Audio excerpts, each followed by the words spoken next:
গন্ডগোল। তো যদি অ্যাক্সিডেন্ট করে আমি সাবির বলছি ভাবি।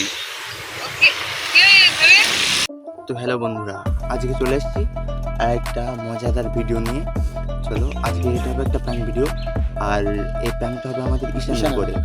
তোমরা কিছু সময় পরে দেখতে পাবা যে ঈশানকে এবং ওর সাথে কী প্র্যাঙ্ক হচ্ছে।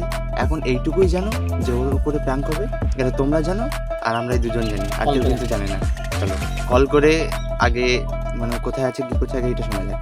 চলো ফোনটা ধর।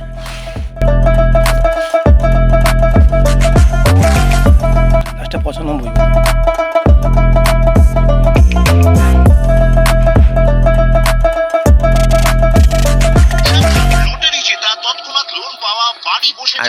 আর এই হচ্ছে একটা জিনিস, কেউ যদি অ্যাক্সিডেন্ট করে এই বক্তৃতাগুলো শুনতে শুনতে তার। হ্যালো হ্যালো, ঈশান বাড়িতে নেই? না ও বাড়িতে নেই। ও, আমি সাবির বলছি ভাবি। ওকে, কি হয়েছে? ও বাড়ি আছে কিনা তাই শুনছিলাম, একটা দরকার ছিল ওর সাথে। আমার সাথে বল। ও তোমার না না, এখন এই রোজা থেকে খেলা।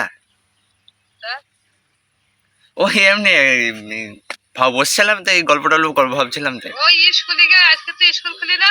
ও আমি জানি না তো যে স্কুল টিস্কুল খুলে। স্কুলে গিয়ে কোথায় গিয়ে ভোরবেলা লাগে প্রাইভেট করে স্কুল করতে পারে। আচ্ছা ঠিক আছে, ও বাড়ি আসলে বলুক না একটু আমার সাথে দেখা করতে।